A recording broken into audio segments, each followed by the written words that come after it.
അസ്സലാമു അലൈക്കും വറഹ്മത്തുള്ളാഹി വബറകാതുഹു. അൽഹംദുലില്ലാഹി റബ്ബിൽ ആലമീൻ. വസ്സലാത്തു വസ്സലാമു അലാ റസൂലിൽ അമീൻ വഅലാ ആലിഹി വസഹ്ബിഹി അജ്മഈൻ. ഇൻ ഉരീദു ഇല്ലൽ ഇസ്ലാഹ മസ്തതഅതു വമാ തൗഫീഖി ഇല്ലാ ബില്ലാഹ് അലൈഹി തവക്കൽതു വഇലൈഹി ഉനീബ്. റബ്ബി ഇശ്റഹ് ലി സുദ്രി വയസ്സിർ ലി അംരി വഹ്ലുൽ ഉഖ്ദതം മിൻ ലിസാനി യഫ്ഖഹു ഖൗലി. ഖാല അല്ലാഹു തആല ഫിൽ ഖുർആനിൽ മജീദ്. അഊദു ബില്ലാഹി മിനശ് ശൈത്വാനിർ റജീം. വ ഇലാഹുകും ഇലാഹും വാഹിദ് ലാ ഇലാഹ ഇല്ലാ ഹുവർ റഹ്മാനുർ റഹീം. സദഖല്ലാഹുൽ അദീം. സൂറത്തുൽ ബഖറ 163, 162 വരെയുള്ള ആയത്തുകൾ നമ്മൾ മനസ്സിലാക്കി കഴിഞ്ഞു. അൽഹംദുലില്ലാഹ്. ആ 162 ആയത്തോടു കൂടി ഒരു ഭാഗം അവസാനിച്ചു. ഇനി പുതിയത് ആരംഭിക്കുകയാണ്. പുതിയത് ആരംഭിക്കുമ്പോൾ നമ്മുടെ മുമ്പിലുള്ളത് ഒരു പുതിയ സമൂഹമാണ്. ഖിബല മാറ്റത്തോടുകൂടി അല്ലാഹു സുബ്ഹാനഹു തആല ഒരു സമൂഹത്തിൻ്റെ നേതൃത്വവും പദവിയുമൊക്കെ എടുത്തു മാറ്റി വേറൊരു സമൂഹത്തെ ഏൽപ്പിച്ച് അങ്ങനെ ഒരു പ്രധാന ഘട്ടമാണ്. അപ്പോൾ അവിടെ അതിപ്രധാനമായ ചില കാര്യങ്ങളിലേക്ക് ആളുകളുടെ ശ്രദ്ധ ക്ഷണിക്കുകയാണ്. പരിശുദ്ധ ദീനുൽ ഇസ്ലാമിൻ്റെ ഏറ്റവും അടിസ്ഥാനപരമായിട്ടുള്ള കാര്യം തന്നെ ആണ് പറയുന്നത്. അതിങ്ങനെയാണ്: വ ഇലാഹുക്കും, നിങ്ങളുടെ ഇലാഹ്, ഇലാഹുൻ വാഹിദ്, ഏകനായ ഇലാഹാണ്. ലാ ഇലാഹ, ഒരു ഇലാഹും ഇല്ല, ഇല്ലാഹു, അവനൊഴികെ, അവനല്ലാതെ. അർ റഹ്മാൻ അർ റഹീം, അവൻ പരമകാരുണ്യവാനാണ്, അവൻ കരുണാനിധിയാണ്. ഇതാണ് ആ ആയത്ത്.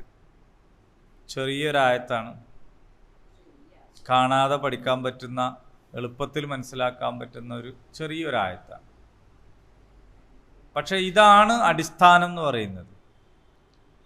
ലോകത്ത് വന്നിട്ടുള്ള എല്ലാ അമ്പിയാ മുർസലിങ്ങളും പറഞ്ഞ കാര്യം ഇതാണ്: ലാ ഇലാഹ ഇല്ലല്ലാഹ്, അല്ലാഹു അല്ലാത്ത ഒരു ഇലാഹും ഇല്ല. ഇത് പറയാനാണ് എല്ലാവരും വന്നത്. അങ്ങനെയാണെങ്കിൽ പിന്നെ ഒരാൾ പോരെ? എന്തിനാ ഇത്രയധികം ആൾ വന്നത്? ലാ ഇലാഹ ഇല്ലല്ലാഹ് എന്ന അടിസ്ഥാന വാക്യം പറഞ്ഞു കഴിഞ്ഞാൽ അതിന് ശേഷം ഓരോ കാലത്തെയും ഓരോ സമൂഹത്തെയും അതിൻ്റെ അടിത്തറയിൽ വളർത്തിക്കൊണ്ടുവരേണ്ടതായി ഉണ്ട്. ലാ ഇലാഹ ഇല്ലല്ലാഹ് എന്നാണ് നമ്മൾ ഈ വെള്ളത്തണ്ട് എന്നൊരു സാധനമില്ലേനോ, സ്ലേറ്റ് വായിക്കണ സാധനം, ഇപ്പം അതുണ്ടോ? കാണലുണ്ടോ? ഇപ്പൊ സ്ലേറ്റ് തന്നെ ഇല്ലാന്ന് തോന്നുന്നുണ്ട്. അപ്പൊ ഈ വെള്ളത്തണ്ടിന്റെ ഒരു സംഗതി നമ്മൾ അതിങ്ങനെ പറിച്ചു കൊണ്ടുവന്നിട്ട് അത് മഷിക്കുപ്പിയിൽ ഇട്ട് വെക്കുന്ന ഒരു പരിപാടി ഉണ്ട്. അപ്പൊ എന്താ സംഭവിക്കുക? കുറച്ച് കഴിഞ്ഞാൽ ആ വെള്ളത്തണ്ട് എന്താവും? മഷിത്തണ്ടായി മാറും, അല്ലേ? ചുവന്ന മഷിയിലാണെങ്കിൽ ചുവപ്പ് നിറാവും, നീല മഷിയാണെങ്കിൽ നീല നിറാവും. വെള്ളത്തണ്ട് കാണാത്തവരുണ്ടെന്ന് തോന്നുന്നു ഇവിടെ. കേട്ടിട്ട് ആദ്യമായിട്ട് കേൾക്കണ പോലെ നോക്കിക്കണവരൊക്കെ. ഈ നല്ലോളം ഭാഗത്തുള്ളവരൊന്നും ചിലപ്പോൾ കണ്ടിട്ടുണ്ടാവില്ല. കാരണം ടൗണിൽ അങ്ങനെ ഉണ്ടായിക്കൊള്ളണമെന്നില്ല, അല്ലേ? ഇവിടെയൊക്കെ ആണ് ഇതുള്ളത്. ലാ ഇലാഹ ഇല്ലല്ലാഹ് എന്ന് പറയുന്ന ഈ ഒരു ആദർശവാക്യം ഇപ്പറഞ്ഞ മഷി പോലെയാണ്. അതിൽ ഇട്ടുവെക്കുന്ന വെള്ളത്തണ്ട് പോലെയാണ് മനുഷ്യൻ. അപ്പം ലാ ഇലാഹ ഇല്ലല്ലാഹ് അങ്ങോട്ട് മുക്കി വെച്ചാൽ പിന്നെ അത് മൊത്തം എന്താവും?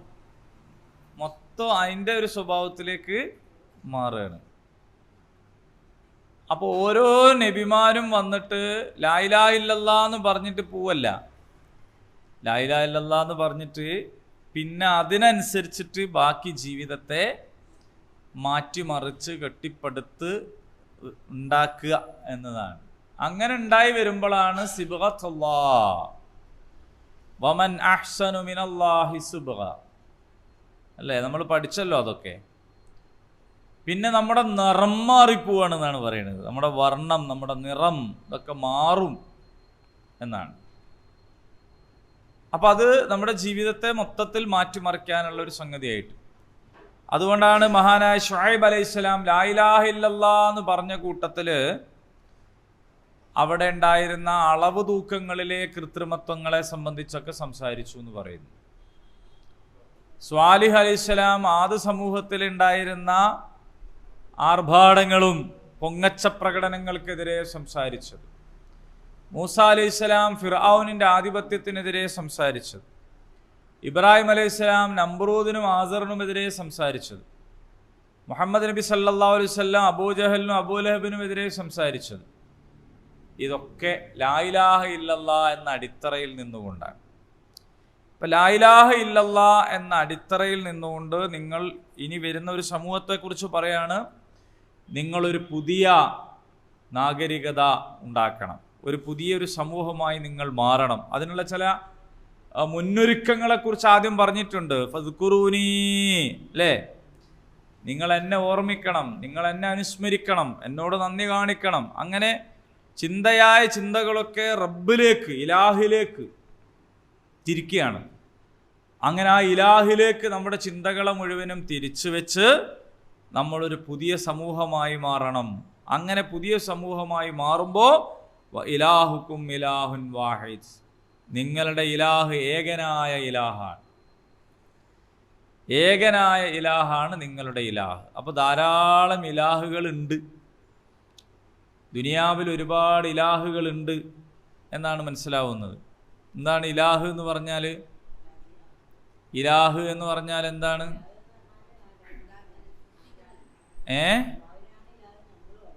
നമ്മൾക്ക് അല്ലാഹ് ഇലാഹ്, അല്ലേ? ബാക്കിയുള്ളവരുടെ കാര്യം നമുക്കറിയില്ല. ഇലാഹുകൾ ഒരുപാടുണ്ട്. ആലിഹത്ത്, ഒരുപാട് ഇലാഹുകളുണ്ട്. അപ്പം ഇലാഹ് എന്ന് പറഞ്ഞാൽ നമ്മൾ ആരാധിക്കുന്ന, നമ്മൾ കീഴ്പ്പെടുന്ന, എന്താണോ നമ്മൾ പ്രധാനമായി കാണുന്ന, നമ്മുടെ ജീവിതത്തെ എന്താണോ നിയന്ത്രിക്കുന്നത്, നമ്മുടെ ജീവിതത്തെ ആരാണോ ഡിസൈൻ ചെയ്യുന്നത്, അതാണ് നമ്മുടെ ഇലാഹ്. നമ്മൾ ആരെയാണോ ചോദ്യം ചെയ്യാതെ അനുസരിക്കുന്നത്, അതാണ് നമ്മുടെ ഇലാഹ്. അറഅയ്ത മനിത്തഖദ ഇലാഹഹു ഹവാ, ഖുർആൻ പറയാണ്, ദേഹേച്ഛയെ ഇലാഹാക്കുന്നവനെ നീ കണ്ടില്ലേ? ദേഹേച്ഛ എന്ന് പറഞ്ഞാൽ എന്താ? ദേഹേച്ഛ എന്ന് പറഞ്ഞാൽ നമ്മളിഷ്ടം. മനുഷ്യന്റെ ഇഷ്ടത്തിന് എങ്ങനെ ആരാധിക്കുക? നമ്മളെ ഇഷ്ടത്തിന് നമ്മളെങ്ങനെ ആരാധിക്കുക? ഒരുത്തൻ്റെ ഇഷ്ടമാണ് കള്ളുടിക്കൽ. ആ ഇഷ്ടത്തിനെ ആരാധിക്കാൻ കഴിയുമോ? അള്ളാഹ് ചോദിക്കുകയാണല്ലോ, നിങ്ങൾ ദേഹേച്ഛയെ, ഹവയെ ഇലാഹാക്കുന്നവനെ കണ്ടില്ലേ? എങ്ങനെയാണ് ഒരാൾ സ്വന്തം ഇഷ്ടത്തെ എങ്ങനെയാണ് ഇലാഹാക്കുക? അപ്പൊ അതെന്താണ്? ആ പറഞ്ഞതിന്റെ മാന എന്താണ്? നിങ്ങൾ പറയും. നമ്മളിപ്പോ അള്ളാണ് നമ്മളെ ഇലാഹ് എന്ന് പറയുന്നു. അള്ളാണ് ഇലാഹ് എന്ന് പറഞ്ഞാൽ അള്ളാനാണ് ആരാധിക്കുക എന്ന് പറഞ്ഞാൽ നമുക്കൊരു സമാധാനം കിട്ടും. പക്ഷേ ദേഹേച്ഛയെ ഇലാഹാക്കുക എന്ന് പറഞ്ഞാൽ എന്താ? അപ്പൊ അവിടെ എന്താ ചെയ്യുന്നത്? ഈ ദേഹേച്ഛനെ, ദേഹേച്ഛക്ക് കീഴ്പ്പെടുക, അത് പ്രധാനപ്പെട്ടൊരു സംഗതിയാണ്. ദേഹേച്ഛക്ക് കീഴ്പ്പെടുക. ഒരാൾക്ക് എന്താണോ തോന്നുന്നത് അതങ്ങോട്ട് ചെയ്യുക. തോന്നിവാസിയാവുക. അതാണ്. അപ്പം സാമ്പത്തികമായിട്ട് എൻ്റെ കയ്യിലുള്ള പൈസ ഞാൻ എന്താ ചെയ്യുക? നിങ്ങൾക്ക് വേണമെങ്കിൽ അള്ളാഹുവിനും കീഴ്പ്പെടാം, നിങ്ങളെ ദേഹേച്ഛക്കും കീഴ്പ്പെടാം. അള്ളാഹ്ക്ക് കീഴ്പ്പെടുമ്പോൾ ആ പൈസ അള്ളാഹ് പറഞ്ഞ പോലെ ചെലവാക്കുക, ദേഹേച്ഛക്ക് കീഴ്പ്പെടുമ്പോൾ ഓരോരുത്തർക്കും തോന്നിയ പോലെയാണ് ചെലവാക്കുക. അള്ളാഹ്ക്കാണ് കീഴ്പ്പെടുന്നതെങ്കിൽ അള്ളാഹ് പറഞ്ഞ പോലെയാണ് അത് ഇരട്ടിയാക്കുക, സമ്പാദിക്കുക. ദേഹേച്ഛക്ക് കീഴ്പ്പെടുകയാണെങ്കിൽ സ്വന്തം പറയണ മാതിരിയാണ് അത് ഇരട്ടിയാക്കുക. അപ്പൊ കീഴ്പ്പെടുക എന്ന് പറഞ്ഞാൽ എന്താണ്? അള്ളാഹുവിന് കീഴ്പ്പെടുക എന്ന് പറഞ്ഞാൽ എന്താണ്? അള്ളാഹുവിനെ അനുസരിക്കുക എന്നാണ്. ദേഹേച്ഛക്ക് കീഴ്പ്പെടുക എന്നാൽ എന്താണ്? ദേഹേച്ഛനെ അനുസരിക്കുക എന്നാണ്. എന്ന് പറഞ്ഞാൽ അറഅയ്ത മനിത്തഖദ ഇലാഹഹു ഹവാ എന്ന് പറഞ്ഞാൽ ദേഹേച്ഛയെ അനുസരിക്കുന്നവനെ നീ കണ്ടില്ലേ? അപ്പോൾ അങ്ങനെ പറയുമ്പോൾ എന്തായി? ഇലാഹ് എന്ന് പറഞ്ഞാൽ ചോദ്യം ചെയ്യപ്പെടാതെ അനുസരിക്കപ്പെടുന്നത് എന്താണോ അതാണ് നമ്മുടെ ഇലാഹ് എന്ന് പറയും. അപ്പോൾ അങ്ങനെ നമ്മൾ ആരെയാണോ അനുസരിക്കുന്നത് അത് നമ്മുടെ ഇലാഹാണ്. അനുസരണം എന്ന് പറഞ്ഞാൽ വ്യത്യസ്ത രീതിയിലുണ്ട്. അത് സഹായം പോലെയാണ്.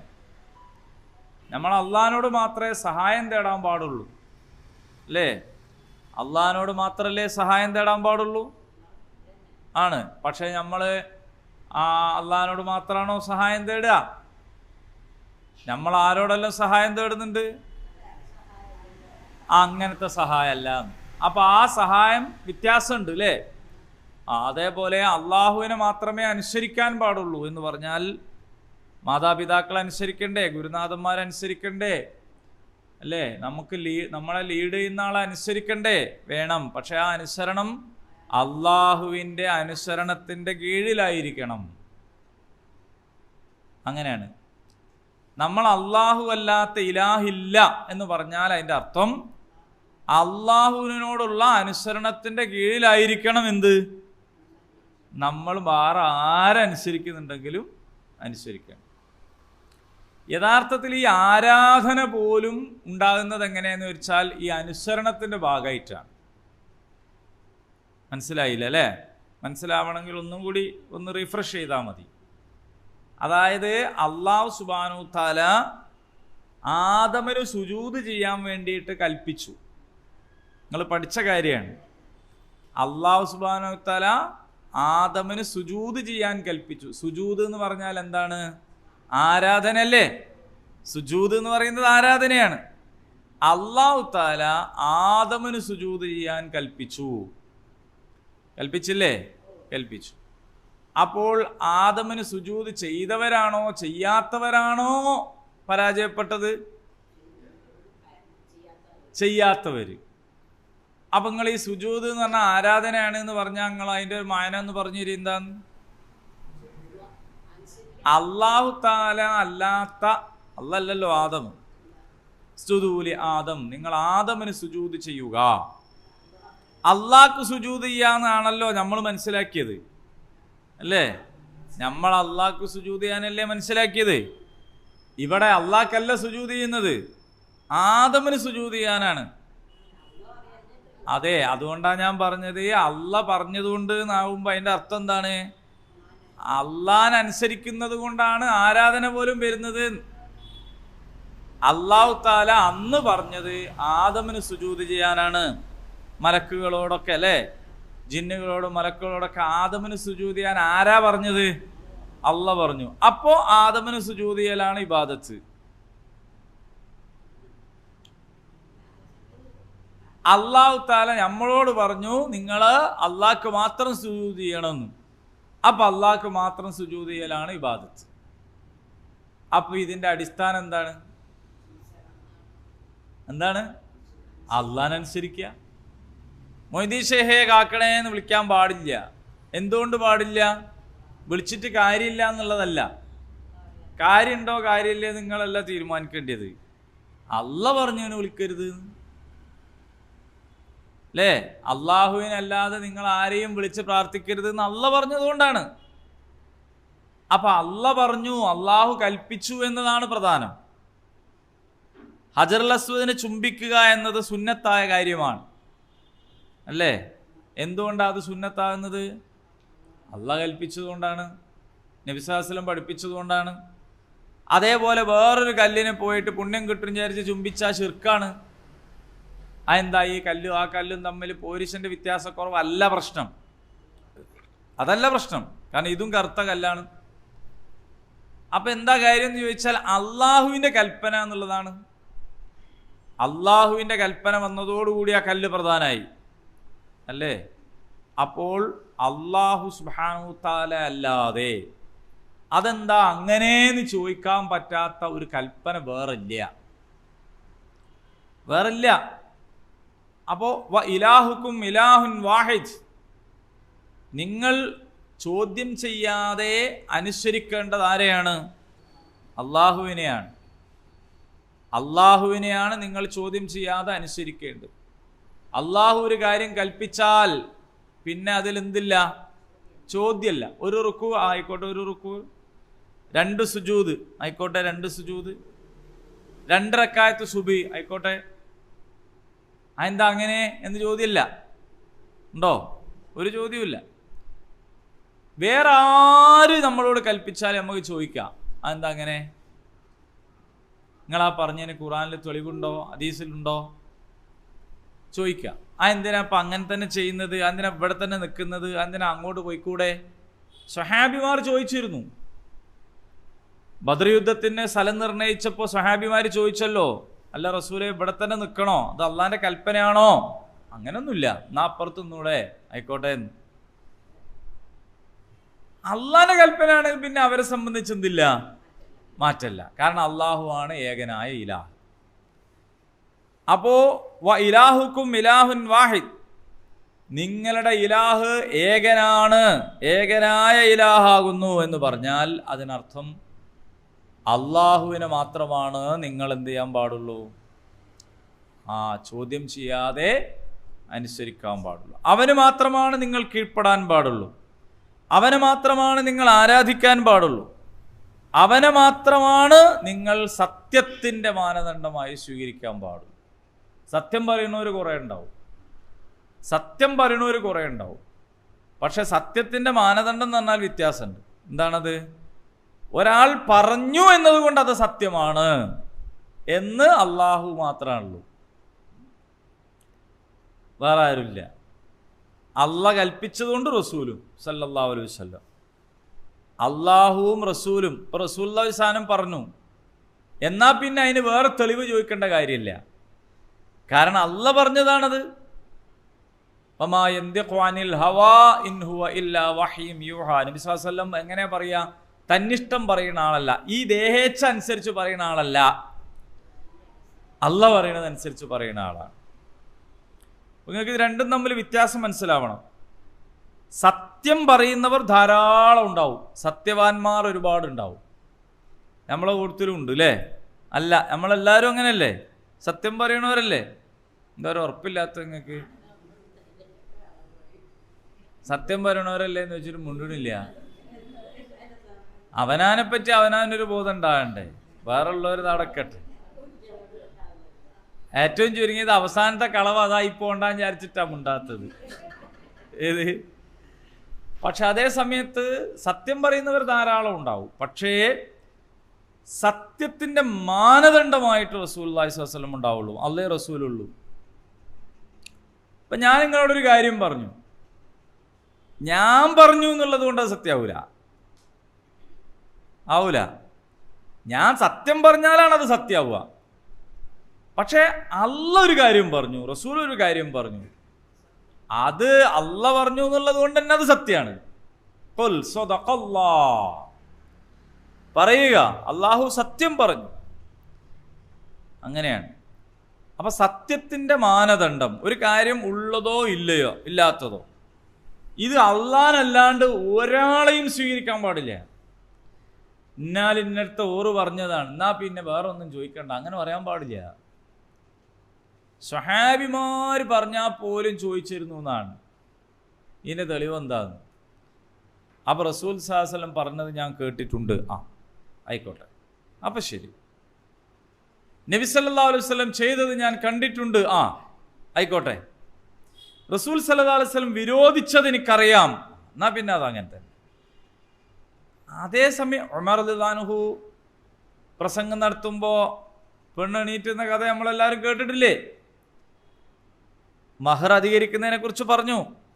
ഉമർ റളിയല്ലാഹു അൻഹു ഒരു സ്വന്തം ഒരു അഭിപ്രായം പറഞ്ഞതാണ്. പെണ്ണുങ്ങൾ ഇങ്ങനെ മഹർ കണ്ടമാനം ചോദിച്ചാൽ ആണുങ്ങൾക്ക് പെണ്ണിട്ടാത്തൊരു സാഹചര്യം ഉണ്ടാവും. പൈസ ഇല്ലാത്തവനും തോനെ മഹർ കൊടുക്കാൻ കഴിയാത്തവനൊന്നും കല്യാണം കഴിക്കാൻ കഴിയില്ല, കുടുങ്ങിപ്പോവും. അപ്പോൾ അതുകൊണ്ട് എന്തിനാണ് പെണ്ണുങ്ങൾ നിങ്ങളിങ്ങനെ ഇത്ര തോനെ ചോദിക്കണത് എന്ന് പറഞ്ഞപ്പോൾ പെണ്ണെണീറ്റ് എന്നിട്ട് പറഞ്ഞു, ഇസ്ലാം അനുവദിച്ചത് വലക്കാൻ എനിക്ക് അധികാരമില്ല എന്ന്. പറയണത് ഉമറാണ് എന്നൊന്നും നോക്കിയിട്ടില്ല. ഉമർ റളിയല്ലാഹു അൻഹു ആണ് പറയണമെങ്കിൽ പോലും അല്ലാഹു റസൂൽ അനുവദിച്ച ഒരു കാര്യമാണെങ്കിൽ പിന്നെ അത് വലക്കാൻ ആർക്കും അവകാശമില്ല. അപ്പോൾ പറഞ്ഞത് ആരാന്ന് നിങ്ങൾ നോക്കണ്ടേ? ഏതോ ഒരു വലിയാണ് എന്ന് അറിയപ്പെടുന്ന ഒരാൾ പറഞ്ഞതല്ല. വലിയ എന്ന് 100% ഉറപ്പാണ്. ഉമറും ഫിൽ ജന്ന, റസൂൽ സല്ലല്ലാഹു അലൈഹി വസല്ലം പറഞ്ഞാണ് ഉമർ സ്വർഗത്തിലാണ്. പക്ഷെ എന്നാലും ഇതാണ് അള്ളാഹു കൽപ്പിച്ചു, റസൂൽ കൽപ്പിച്ചു. ഇതല്ലാത്ത ആരുടെ കൽപ്പനയെയും എന്ത് ചെയ്യാം? ചോദിക്കാം. നിങ്ങൾ ആ പറയുന്ന സംഗതി നല്ല രസമുണ്ട് കേൾക്കാൻ. ഇസ്ലാമിലുള്ളതാണോ? ഖുർആനിലുണ്ടോ? ഹദീസിലുണ്ടോ? ഇജ്മാ ഉണ്ടോ? അതിൽ പണ്ഡിതന്മാർക്ക് ഇജ്മാ ഉണ്ടോ എന്ന് ഇസ്ലാമിൻ്റെ പ്രമാണങ്ങൾ വെച്ച് ചോദിക്കാം. അപ്പോൾ ചോദ്യം ചെയ്യപ്പെടാതെ അനുസരിക്കപ്പെടുന്നവൻ ആരാണ്? അള്ളാഹുവാണ്. അതുകൊണ്ടാണ് ഞാൻ പറഞ്ഞത് ആരാധനകൾ പോലും അതിൻ്റെ അടിസ്ഥാനം എന്ന് പറയുന്നത് അള്ളാഹുവിനുള്ള അനുസരണമാണ്. ആ അനുസരണം എപ്പോൾ നീങ്ങിപ്പോകുന്നുവോ അപ്പോൾ അള്ളാഹുവിനുള്ള ഇബാദത്തിൽ നിന്ന് അവൻ നീങ്ങിപ്പോകും. അള്ളാഹു താലക്ക് ആരാധന മാത്രം നടത്തി അങ്ങനെയുള്ള ഒരു സൃഷ്ടിയാണ് ഇബ്ലീസ്. അള്ളാഹനല്ലാണ്ട് ആരാധിച്ചിട്ടുണ്ടോ ഇബ്ലീസ്? ഇബ്ലീസ് അള്ളാഹിനോടല്ലാണ്ട് ദ്വാരുന്നണോ? ഇബ്ലീസ് അള്ളാഹ്ക്കല്ലാണ്ട് സുജൂദ് ചെയ്തണോ?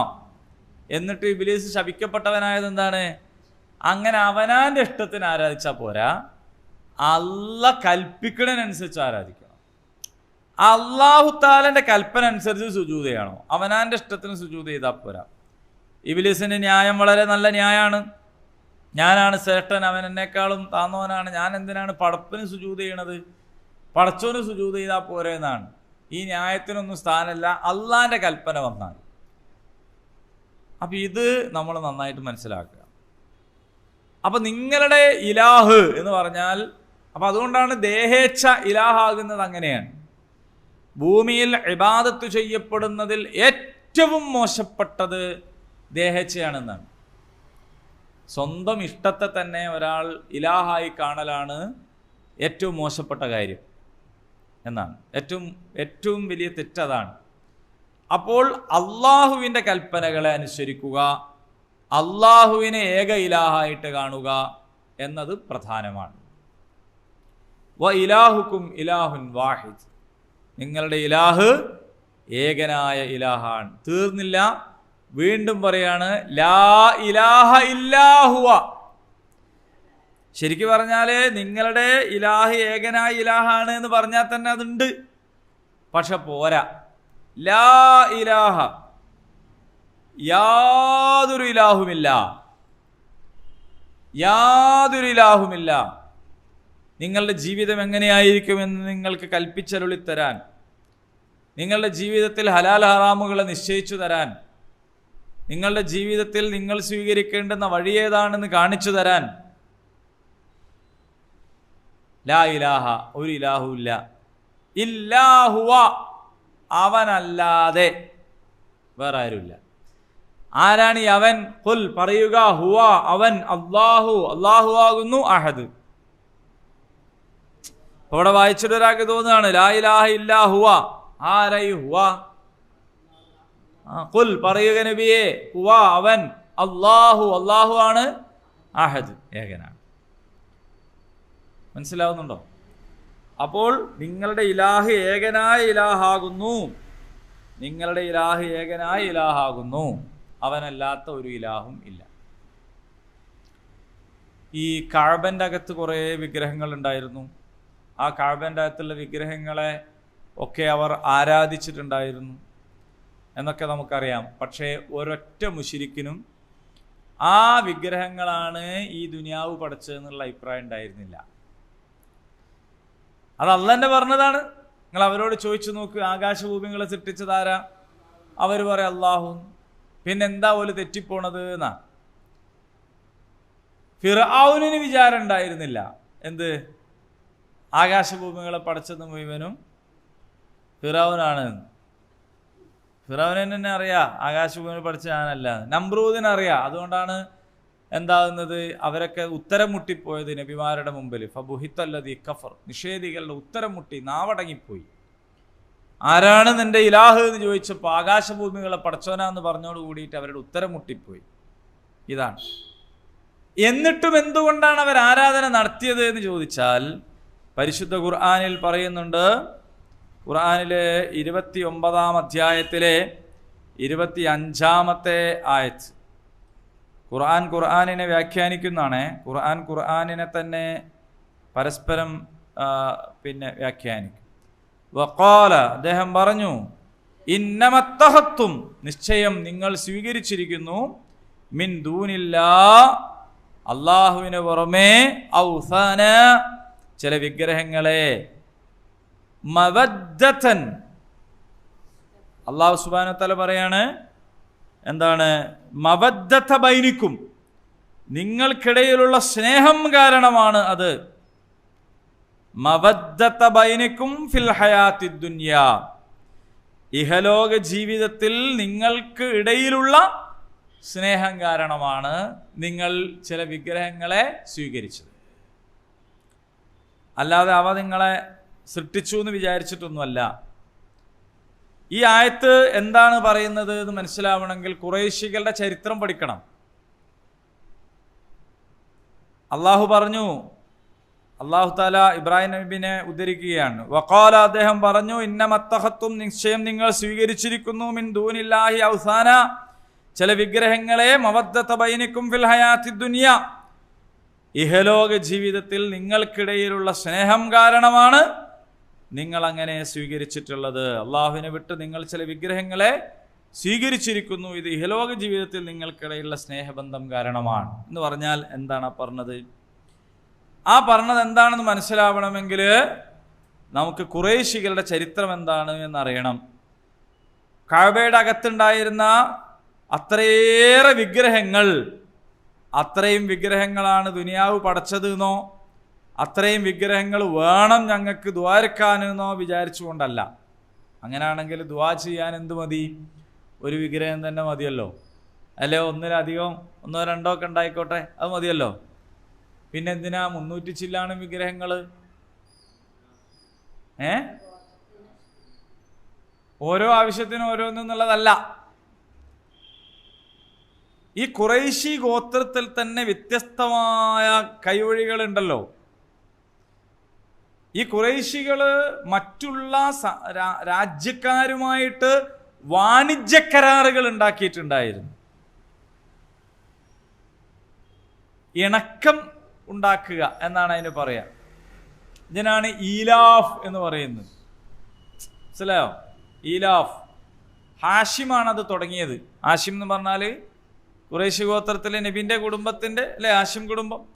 ഹാഷിമാണത് തുടങ്ങി വെച്ചത്. ഈലാഫ് എന്ന് പറഞ്ഞാൽ അതിലൂടെയുള്ള കച്ചവട സംഘങ്ങൾ, അതിലൂടെ പോകുന്ന കച്ചവട സംഘങ്ങൾ, അവരുമായിട്ടുള്ളൊരു ഇണക്കം, വ്യത്യസ്ത രാജ്യങ്ങളുമായിട്ടുള്ള ഇണക്കം, അവരുമായിട്ടുള്ള വാണിജ്യ കരാർ.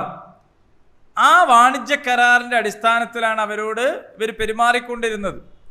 എന്നാൽ പുറം രാജ്യക്കാരുമായിട്ടുള്ള വാണിജ്യ കരാർ മാത്രമല്ല, ഖുറൈശികൾ, ഈ ഖുസയ്യ് എന്ന് പറയുന്ന ആളുണ്ട് ഖുറൈശികളിലെ, ഖുറൈശിന്റെ മകൻ, പിന്നെ അവരുടെ മകൻ എന്ന് പറയുന്ന ഖുസയ്യ് എന്ന് പറയുന്ന ഒരു വ്യക്തിയുണ്ട്. ഖുറൈശി ഗോത്രത്തിൽ അതിപ്രധാനിയാണ്. അദ്ദേഹമാണ് ഹിജാസിൽ ചിതറിത്തെറിച്ച് കിടന്നിരുന്ന ഖുറൈശി ഗോത്രക്കാരെ ഹിജാസിലേക്ക്, മക്കയിലേക്ക് എന്താക്കിയത്? മക്ക കേന്ദ്രമാക്കിയിട്ട് താമസിപ്പിച്ചത്. ഹിജാസ് എന്ന് പറഞ്ഞാൽ എവിടെയാണ്? നമ്മളിന്ന് സൗദി അറേബ്യ എന്ന് പറയുന്ന സ്ഥലം പണ്ടില്ലല്ലോ. സൗദി അറേബ്യ സ്ഥലമുണ്ട്, സൗദി അറേബ്യ എന്ന് പേരില്ലല്ലോ. അന്ന് ഈ ഘടനയല്ല. പണ്ട് കേരളം ഇല്ലല്ലോ. പണ്ട് എവിടെ ഉള്ളത്? തിരുവിതാംകൂറുണ്ട്, തിരുകൊച്ചിയുണ്ട്, മലബാറുണ്ട്. മലബാർ എന്ന് പറയുന്നത് മദ്രാസ് സ്റ്റേറ്റിൻ്റെ ഭാഗമായിരുന്നു. പിന്നെയാണ് കേരളം രൂപപ്പെടുന്നത്. ഇതുപോലെ ദേശത്തിൻ്റെ അതിർത്തികളും പേരുകളും ഘടനയൊക്കെ മാറി മറിഞ്ഞുകൊണ്ടിരിക്കും. നമ്മളെ രാജ്യത്താകെ 25 സംസ്ഥാനം ഉണ്ട്. ഇപ്പം അതിലും അധികം ഉണ്ട് അല്ലേ? പുതിയ പുതിയ സംസ്ഥാനങ്ങൾ നിലവിൽ വരുന്നുണ്ട്, പലതും പുതിയ ജില്ലകൾ നിലവിൽ വരുന്നുണ്ട്. അപ്പോൾ അതിൻ്റെ പേര് മാറും. അപ്പം ഇതുപോലെ പിന്നെ പുതിയ പഞ്ചായത്തുകൾ വരില്ലേ, അപ്പോൾ അതിൻ്റെ പേര് മാറും. അപ്പം ഹിജാസ് എന്നായിരുന്നു ആ മേഖല പൊതുവിൽ അറിയപ്പെട്ടിരുന്നത്. ഇന്നിപ്പോൾ നമ്മൾ സൗദി അറേബ്യ എന്ന് പറയുന്ന മക്ക, മദീന ഒക്കെ ഉൾപ്പെടുന്ന ആ മൊത്തം പ്രദേശം. അപ്പോൾ ആ ഹിജാസിൽ ചെതറിത്തെറിച്ച് പലയിടത്തായിട്ട് കിടക്കുകയായിരുന്നു ഖുറൈശികൾ. അവരെ മക്കയിലേക്ക് കേന്ദ്രീകരിച്ചു. എന്നിട്ട് ഹജ്ജിന് വരുന്ന ആളുകൾക്ക് സേവനം ചെയ്യുക, ഉംറയ്ക്ക് വരുന്ന ആൾക്ക് സേവനം ചെയ്യുക, അങ്ങനെയുള്ള കാര്യങ്ങളിൽ ഇവരെ സജീവരാക്കി. അങ്ങനെ ഖുറൈശികളെ മക്ക കേന്ദ്രീകരിച്ച് യോജിപ്പിച്ച് നിർത്തിയ ആളുടെ പേരാണെന്ത്? ഖുസൈ.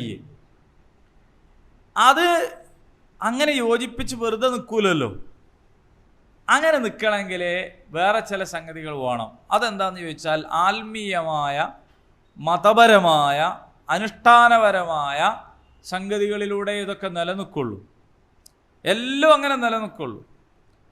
അതിനു വേണ്ടിയാണ് ഓരോ കുടുംബത്തിൻ്റെയും ഓരോ കൈവഴികളുടെയും പേരിൽ കഅബക്കകത്ത് വിഗ്രഹങ്ങൾ കൊണ്ടുപോയി വെച്ചത്. അപ്പം ഇവർ ഈ ബൈത്തിനോട് തന്നെ ബന്ധമുണ്ടാവും. സംഗതി മനസ്സിലായോ നിങ്ങൾക്ക്? ഇപ്പം നമ്മളെ നാട്ടിൽ കണ്ടിട്ടില്ലേ വ്യത്യസ്ത കുടുംബക്ഷേത്രങ്ങൾ, ഓരോ കുടുംബത്തിൻ്റെ ക്ഷേത്രങ്ങൾ. ആ കുടുംബത്തിന് ആ ക്ഷേത്രമായിട്ടാണ് ബന്ധം ഉണ്ടാവുക. മനസ്സിലായോ? ആ ക്ഷേത്രത്തിനായിട്ടാണ് അവർക്ക് ബന്ധം ഉണ്ടാവുക. അവിടുത്തെ വിഗ്രഹം, അവിടുത്തെ പൂജ, അവിടുത്തെ കാര്യങ്ങൾ, അവിടുത്തെ ഉത്സവം, അത് കെങ്കേമമാക്കണം, അത് സംഭവമാക്കണം എന്നല്ലേ വിചാരിക്കുക, അല്ലേ?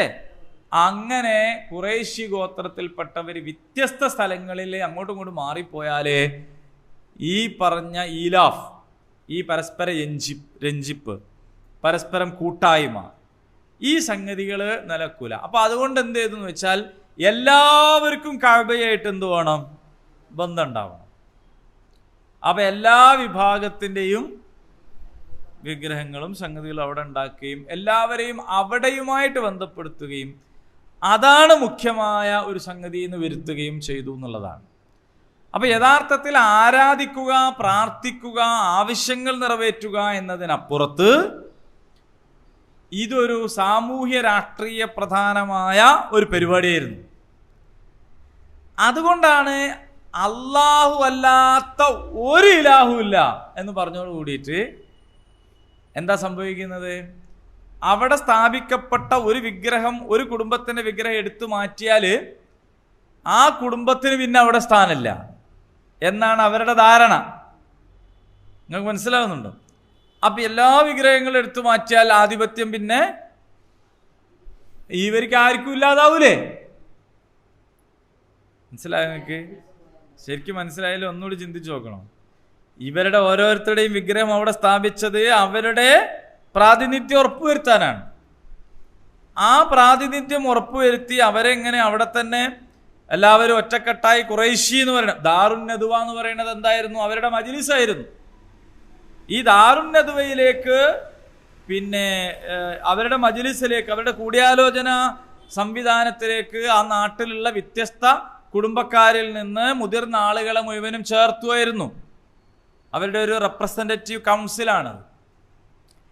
പക്ഷെ കുടുംബത്തിൽ നിന്നുള്ള ആളുകളെ മാത്രമല്ല, ഓരോ കുടുംബത്തിലെയും കൂടുതൽ പ്രാപ്തിയുള്ള ആളുകളെയും കൂടി ചേർത്തുകയായിരുന്നു.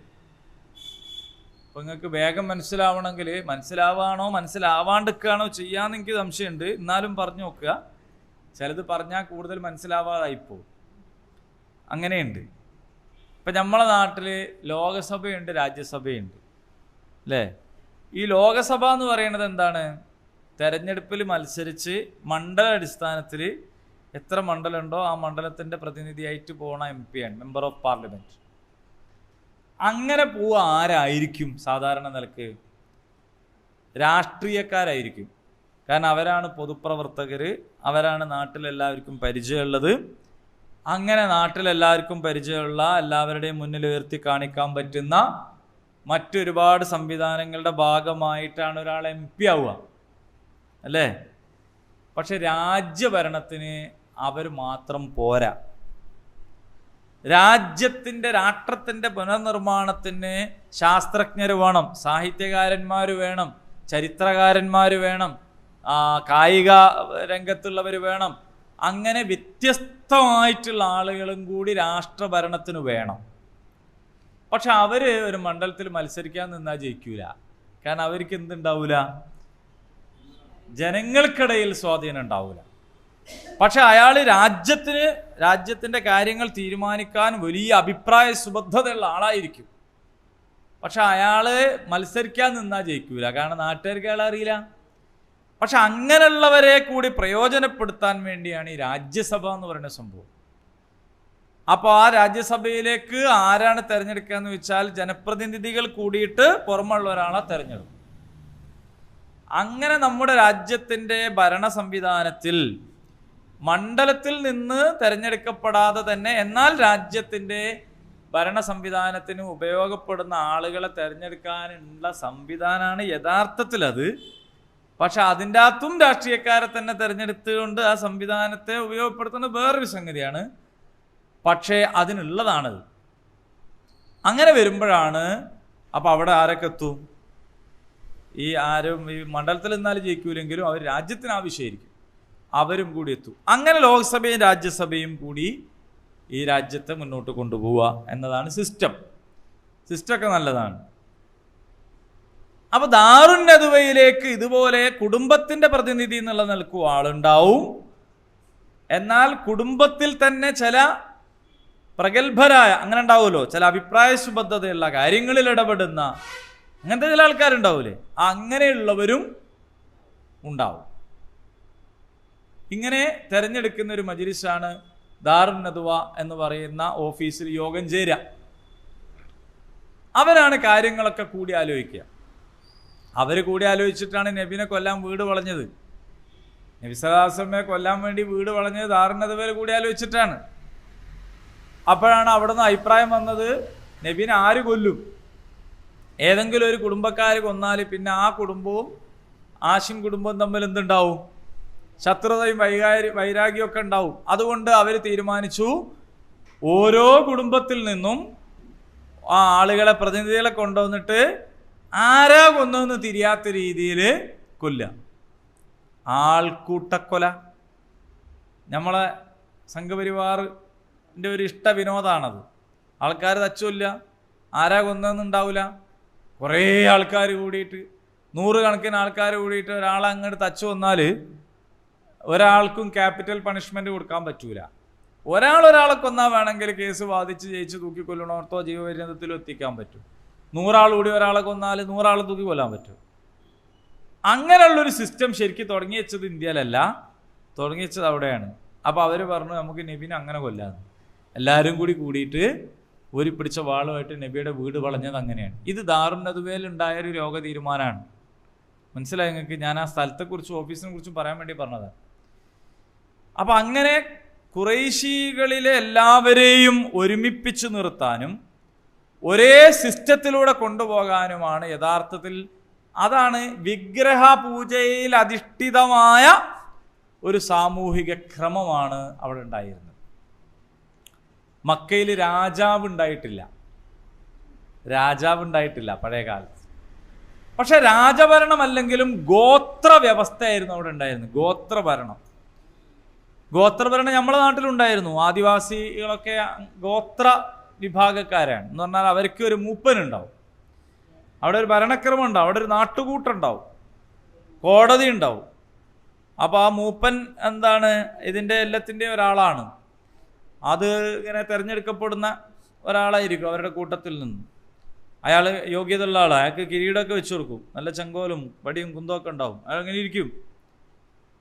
ഇപ്പോഴും അതിൻ്റെ ബാക്കിയായിട്ട് ചില ആചാരാനുഷ്ഠാനങ്ങൾ, അവരുടെ ചില ആദിവാസി ഊരുകളിലൊക്കെ ഉത്സവങ്ങളിലൊക്കെ, ഓൽക്കിപ്പോൾ അധികാരമൊന്നുമില്ല. ആ ഊരിൽ ആ ഊരിലും അവരുടെ അധികാരം വളരെ പരിമിതമാണ്. ലോ ആൻഡ് ഓർഡർ ഒന്നും ഇല്ലല്ലോ പോലിക്ക്. അന്ന് അതൊക്കെ ഉണ്ട്.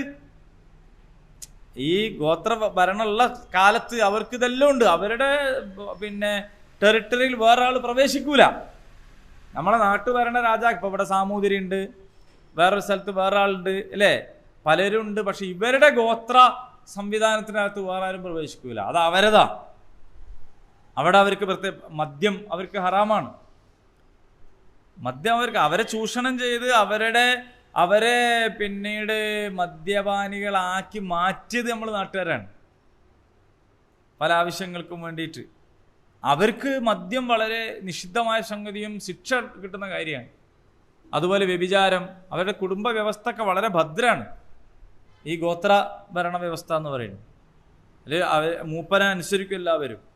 അവിടെ കോടതിയുണ്ട്, അതൊക്കെ എല്ലാ കാര്യവും ഭദ്രാണ്. അപ്പോൾ ഒരു മൂപ്പം മരിച്ചുപോയാൽ വേറെ മൂപ്പം വരും രംഗത്ത്. അപ്പോൾ അതിന് വേണ്ടിയിട്ടുള്ള സംഗതികളൊക്കെ നടക്കും, സ്ഥാനാരോഹണം നടക്കും, ഇതൊക്കെ ഉണ്ടാവും. അവർക്കൊരു കല്ലും തറയും പൂജയൊക്കെ ഉണ്ടാവും. ഇതൊക്കെ ഏത് സംഗതികളെ നോക്കിയാലും നമുക്ക് മനസ്സിലാവും ഇത് മനുഷ്യന്റെ മനസ്സിനകത്തുള്ള ആരാധനാ മനസ്സിന് ഉപയോഗപ്പെടുത്തിയിട്ടല്ലാതെ ഒരു ഭരണ സമ്പ്രദായം ഒരു കാലത്തും നിലനിന്നിട്ടില്ല. അപ്പോൾ അത് വെച്ചുകൊണ്ടാണ് മുന്നോട്ട് പോയത്. ഇതുപോലെ മക്കത്ത് ഗോത്ര വ്യവസ്ഥയായിരുന്നു ഉണ്ടായിരുന്നു, ഗോത്ര നിയമങ്ങളായിരുന്നു ഉണ്ടായിരുന്നു. ഇങ്ങനെയുള്ള കൊച്ചു കൊച്ചു ഗോത്രങ്ങളെ ഒന്നിച്ച് ഞങ്ങൾ ഖുറൈശികൾ എന്ന അർത്ഥത്തിൽ യോജിപ്പിച്ച് നിർത്താൻ വേണ്ടിയിട്ടാണ് ആ പണികളൊക്കെ അവർ ചെയ്തിരുന്നത്. അവർക്ക് ഒരുപാട് ആദരണീയതകൾ കിട്ടിയിട്ടുണ്ട്. സാധാരണ മനുഷ്യന്മാർ ഒട്ടകത്തെയും ചരക്കുകളൊക്കെ ആയിട്ട് പോകുന്നിടത്ത് ചുങ്കം കൊടുക്കണമെങ്കിൽ ഖുറൈശ് എന്ന് പറഞ്ഞാൽ പിന്നെ ചുങ്കം വേണ്ട. അങ്ങനെ കിട്ടിയിട്ട് അതവർ ദുരുപയോഗപ്പെടുത്തിയിട്ടുമുണ്ട്. അതെങ്ങനെയെന്ന് ചോദിച്ചാൽ ഈ ഹുംസ് എന്ന് പറയുന്ന ഒരു സമ്പ്രദായം അവരുടെ ഇടയിൽ ഉണ്ടായിരുന്നു. ഞങ്ങൾ ആദരണീയരാണ്, അതുകൊണ്ട് ഞങ്ങൾ ഹറമിൻ്റെ അകത്താണ്, ഞങ്ങൾ ഹറമിൻ്റെ പുറത്തു പോകില്ല. അങ്ങനെയാണ് അവർ ഹജ്ജിന് അറഫേ പോകില്ല. അറഫ ഹറമിൻ്റെ പുറത്താണ്. അത് ഞങ്ങൾ പോകേണ്ടിയില്ല, ഞങ്ങൾ ഖുറൈശികളാണ്, പുറത്തുള്ളവർ പോയിക്കോളാം. ഞങ്ങൾ എന്ത് ചെയ്യും, മുസ്തലിഫെ പോയിട്ട് തിരിച്ചും കൂടെ വരും, ഞങ്ങൾ ഖുറൈശികളാണ്. അതേപോലെ തന്നെ നിങ്ങൾ ഇഹ്റാം ചെയ്യുന്നുണ്ടെങ്കിൽ വസ്ത്രം ഈ ഹറമിൻ്റെ അകത്തുനിന്ന് വാങ്ങണം, പുറത്തുനിന്ന് വാങ്ങാൻ പറ്റില്ല. നിങ്ങളെ ഭക്ഷണ സാമഗ്രികളൊക്കെ ഞങ്ങൾ തരും, അത് നിങ്ങൾ കഴിച്ചോളണം. ഇങ്ങനെ ഒക്കെ ഈ ഹുംസ് എന്ന് പറയുന്ന ഒരു സമ്പ്രദായം ഉണ്ട്. അതൊക്കെ നബി സല്ലല്ലാഹു അലൈഹി വസല്ലം കൈകാര്യം ചെയ്തു. അൽ ഹജ്ജു അറഫ. നോക്ക് നിങ്ങൾ, ഞങ്ങൾ ഖുറൈശികളാണ്, അറഫേ പോകില്ല എന്നും പറഞ്ഞ് നിൽക്കുക ഖുറൈശികൾ. നബി സല്ലല്ലാഹു അലൈഹി വസല്ലം എന്താ പറയണത്? അൽ ഹജ്ജു അറഫ, അറഫയാണ് ഹജ്ജ് എന്ന്. അതുകൊണ്ട് ഞങ്ങൾ വലിയ ഖുറൈശികളാണ്, ഇവിടെ നിന്നിട്ട് കാര്യമില്ല, അവിടെ പോകണമെന്നാണ്. അപ്പൊ ഈ ഖുറൈശികൾ അവരുടെ ഗോത്ര വ്യവസ്ഥ നിലനിൽക്കുന്നതിൻ്റെ ഭാഗമായിട്ടാണ് ഈ പറഞ്ഞ സമ്പ്രദായങ്ങളൊക്കെ നിലനിർത്തിയത്. അതുകൊണ്ടാണ് ലാ ഇലാഹ ഇല്ലല്ലാഹ് എന്ന് പറയുന്നതോട് കൂടിയിട്ട് അവർക്ക് എന്താകുന്നത്. അല്ലാതെ നിങ്ങൾക്കറിയാമോ, ഈ നബി സല്ലല്ലാഹു അലൈഹി വസല്ലം വരുന്നതിൻ്റെ മുമ്പേ തന്നെ അവിടെ ഹനീഫുകൾ എന്ന് പറയുന്ന ഒരു വിഭാഗം ഉണ്ടായിരുന്നു. അതിൽപ്പെട്ട ആളാണ് വർഖത്ത് ബിൻ നൗഫലൊക്കെ, ഖദീജ റളിയല്ലാഹു അൻഹയൊക്കെ അതിൽപ്പെട്ട ആളാണ്. അവർ എന്ത് ചെയ്യാറുണ്ടായിരുന്നു എന്നറിയോ, അവിടെ പ്രഭാഷണങ്ങളൊക്കെ നടത്തും. ഈ വർഖത്ത് ബിൻ നൗഫൽ തന്നെ വലിയ പ്രഭാഷകനായിരുന്നു. അവരൊക്കെ പ്രഭാഷണം നടത്താറുണ്ടായിരുന്നു. എന്തിനെതിരെ? ഈ വിഗ്രഹങ്ങൾക്കും ഈ ആരാധനാ സമ്പ്രദായത്തിനെതിരൊക്കെ അവർ പ്രസംഗിക്കാറുണ്ടായിരുന്നു. പക്ഷെ ഒരാളും വർഖത്ത് ബിൻ നൗഫലിൻ്റെ പിന്നാലെ കൂടിയിട്ടില്ല, എറിയാൻ പോയിട്ടില്ല, കൊല്ലാൻ പോയിട്ടില്ല. എന്താ കാര്യം എന്നറിയോ? അദ്ദേഹം നടത്തിക്കൊണ്ടിരിക്കുന്ന പ്രസംഗങ്ങളൊക്കെ ഇവരുടെ പ്രാർത്ഥനയും ആരാധനയായിട്ട് ബന്ധപ്പെട്ടായിരുന്നു. അത് നിങ്ങൾ പ്രസംഗിച്ചോ വേണ്ടാത്തോ വരണ്ട, പ്രാർത്ഥിക്കണ്ട, അത്രേ ഉള്ളൂ. ഓൽക്ക് അതിലപ്പുറം ഒരു സംഗതിയൊന്നുമില്ല. ഉക്കാദ് ചന്തയിൽ വെച്ച് അവതരിപ്പിക്കപ്പെട്ട കവിതകളിൽ ഏറ്റവും നല്ലത് തെരഞ്ഞെടുക്കപ്പെടുന്നതിനെയാണ് കഅബയുടെ കില്ലയുടെ മുകളിൽ തൂക്കിയിട്ടിരുന്നത്. മുഅല്ലഖാത്ത് എന്നാണ് അതിന് പറയാം. ഈ ഉക്കാദ് ചന്തയിൽ വെച്ച് അവതരിപ്പിക്കപ്പെട്ട് അവിടുന്ന് തെരഞ്ഞെടുത്ത് അത് കൊണ്ടുപോയി കഅബയുടെ കില്ലിൻ്റെ മുകളിൽ പ്രദർശിപ്പിക്കുന്ന കവിതകളിൽ ഈ വിഗ്രഹത്തെ വിളിച്ച് പ്രാർത്ഥിച്ച ഒരു കാര്യമില്ല, അതിന് ജീവനില്ല എന്ന് പറയുന്ന കവിതകളും ഉണ്ടായിരുന്നു. അവരെന്ത് ചെയ്തിട്ടില്ല? അത് കീറിക്കളഞ്ഞിട്ടില്ല. കാരണം നിങ്ങൾക്ക് വേണേ പ്രാർത്ഥിച്ചാൽ മതി, ഇല്ല പ്രാർത്ഥിക്കണ്ട. അതാണ്. ഇപ്പം തന്നെ നിങ്ങൾ നോക്കൂ, നിങ്ങൾക്ക് ക്ഷേത്രത്തിൽ വരണം എന്ന് ഇവിടെ ആരും നിർബന്ധിക്കുന്നില്ല. നിങ്ങളെ മനസ്സിലാണ് ദൈവമെങ്കിൽ മനസ്സിൽ മതി, വീട്ടിലാണ് വീട്ടിൽ മതി, വണ്ടിയിലാണ് വണ്ടിയിൽ മതി, അമ്പലത്തിൽ വരണമെന്നുള്ളതിൽ വന്നാൽ മതി. അങ്ങനെയല്ലേ വിഗ്രഹാരാധകർ പറയാം? അങ്ങനെയല്ലേ പറയാം? അതാണ്. അതേ സമയത്ത് നബി സല്ലല്ലാഹു അലൈഹി വസല്ലം പറഞ്ഞപ്പോൾ അതിന് വേറെ മായനുണ്ടായി. അതിൻ്റെ കാരണം നബി സല്ലല്ലാഹു അലൈഹി വസല്ലം പറഞ്ഞത് ഈ ഗോത്രത്തിൻ്റെ സ്വയംഭരണവും അതിൻ്റെ സംവിധാനങ്ങൾക്കും അപ്പുറമുള്ള അള്ളാഹുവിൻ്റെ നിയമങ്ങളെയും സംവിധാനങ്ങളെയും കുറിച്ചാണ് പറയുന്നത് എന്നതുകൊണ്ട് ഇവിടെ ലാ ഇലാഹ ഇല്ലാഹുവ എന്ന് പറഞ്ഞ കൂട്ടത്തിൽ രണ്ട് സംഗതി കൂടി അർ റഹ്മാനുർ റഹീം എന്ന് പറയുന്നു. അത് നമ്മൾ പണ്ട് ഫാത്തിഹ പഠിച്ച സമയത്ത് പറഞ്ഞിട്ടുണ്ട് എന്നതുകൊണ്ട് അന്ന് ഉള്ളവർ പലരും ഇപ്പോൾ ഇവിടെ ഇല്ല, പിന്നെ അന്നുള്ളവരും ഉണ്ട് ചിലരെങ്കിലും, അല്ലേ, ചില ആൾക്കാരെങ്കിലും. അന്ന് വിശദമായിട്ട് പറഞ്ഞതാണ് അർ റഹ്മാനുർ റഹീം. അള്ളാഹുവിനെ കുറിച്ച് അല്ലെങ്കിൽ ഈ പറയുന്ന ഇലാഹിനെ കുറിച്ച് ഒന്നും പറയാതെ വിട്ടേക്കുകയല്ല അള്ളാഹ് ചെയ്ത്. ഇലാഹിനെ കുറിച്ച് ഒന്നും പറയാതെ വിട്ടാൽ എന്താ സംഭവിക്കുക? ഓരോരുത്തർ അവനാന് തോന്നിയത് പറയും. മനസ്സിലായി ഞങ്ങൾക്ക്? ദൈവവിശ്വാസമുള്ള എല്ലാ ആളുകളും യഥാർത്ഥ ഇലാഹിൽ എത്താതെ പോകാനുള്ള കാരണം എന്താന്ന് ചോദിച്ചാൽ, ദൈവവിശ്വാസമുണ്ട്, പക്ഷെ ദൈവത്തെക്കുറിച്ച് അവരാണ് പറയുക. മുഹമ്മദ് സാഹിബ്, ഞാൻ വിശ്വസിക്കുന്ന ദൈവത്തെക്കുറിച്ച് ഞാൻ തന്നെ സങ്കല്പിക്കുക, ദൈവം അങ്ങനെയാണ്, ദൈവം അങ്ങനെയാണ്, ദൈവത്തിന് അതിൻ്റെ ദൈവം ഇങ്ങനെ പറഞ്ഞു നോക്കിയാൽ യഥാർത്ഥത്തിലുള്ള ഇലാഹാവൂല. അതുകൊണ്ടാണ് അള്ളാഹുവിനെ തന്നെ അള്ളാഹ് പരിചയപ്പെടുത്തുക. അർ റഹ്മാനാണ്, അർ റഹീമാണ്. അള്ളാഹുവിൻ്റെ നാമങ്ങളൊക്കെ ഖുർആനിൽ വന്ന അതുകൊണ്ടാണ്. കുറേ നാമങ്ങൾ, വേറെ നാമങ്ങളുണ്ട്. എന്നിട്ട് ഒടുവിൽ പറഞ്ഞു എല്ലാം നല്ല നാമവും അള്ളാഹിൻ്റെതാണ്. കാരണം അള്ളാഹു ആരാണ്? ഈ ഇലാഹ് എന്ന് പറയുന്നതിന് ഒരു അലിഫിൽ ലാമും ചേർത്ത അള്ളാഹ്. അൽ ഇലാഹ് എന്നാണ് അള്ളാഹു എന്ന് പറഞ്ഞാൽ സാക്ഷാൽ ഇലാഹ് എന്നതാണ് അള്ളാഹു എന്ന് പറഞ്ഞാൽ. അപ്പം ഇലാഹ് ധാരാളമുണ്ട്. വിഗ്രഹങ്ങൾ ഇലാഹാണ്, നേതാക്കന്മാർ ഇലാഹാണ്, നമ്മളെ സ്വയം ഇച്ഛ തന്നെ ഇലാഹാണ്, നമ്മളുടെ ശീലങ്ങൾ ഇലാഹാണ്, നമ്മുടെ സംസ്കാരം ഇലാഹാണ്, നാട്ടുനടപ്പ് ഇലാഹാണ്. ഇത്തരം ഇലാഹുകളെല്ലാം മാറ്റി നിർത്തി അൽ ഇലാഹ്, സാക്ഷാൽ ഇലാഹിനെ സ്വീകരിക്കുക. അതാണ് ലാ ഇലാഹ ഇല്ലല്ലാ എന്ന് പറഞ്ഞാൽ. ആ അള്ളാഹുവിനെ അള്ളാഹ് തന്നെ പരിചയപ്പെടുത്തി തരണം. അള്ളാഹ് ആരാണ്? അർ റഹ്മാനാണ്, അർ റഹീമാണ്. ഇലാഹിനെ കുറിച്ചുള്ള സങ്കല്പം പലപ്പോഴും എന്തോ വലിയ ഭീകരമായ ഒരു സ്വത്വമാണ് എന്ന രീതിയിലൊക്കെ പോയിട്ടുണ്ട്. നിങ്ങൾ കണ്ടല്ലേ, ഭദ്രകാളി, കിരാതമൂർത്തി, ആകപ്പാടെ ശപിക്കുന്ന, കോപിക്കുന്ന, ഉപദ്രവിക്കുന്ന, വിഘ്നം വരുത്തുന്ന, അങ്ങനെയൊക്കെയാണെന്ന് വിചാരിക്കുന്നത് എന്തുകൊണ്ടാണ്? ശരിക്കും അള്ളാഹ് ആരാന്ന് അള്ളാഹ് പറഞ്ഞത് കേൾക്കാത്തതുകൊണ്ടാണ്. അള്ളാഹ്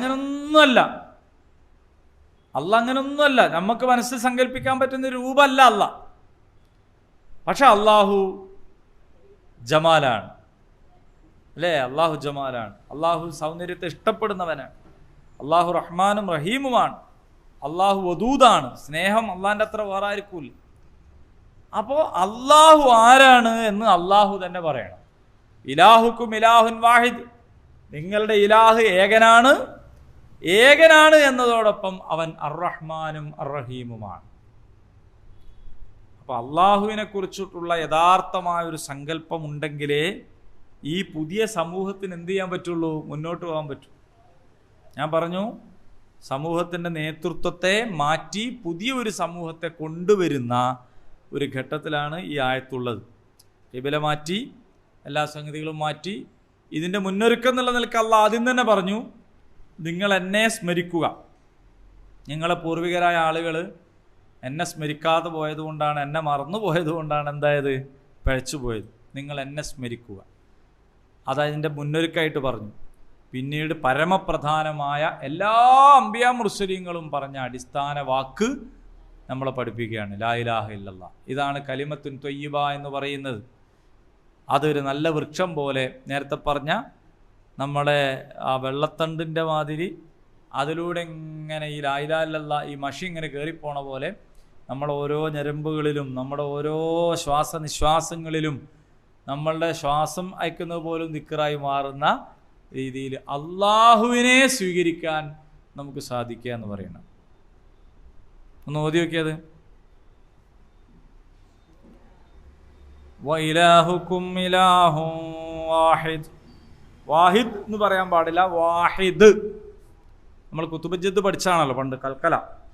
വഇലാഹുക്കും ഇലാഹും വാഹിദ് ലാ ഇലാഹ ഇല്ലാ ഹുവർ റഹ്മാനുർ റഹീം.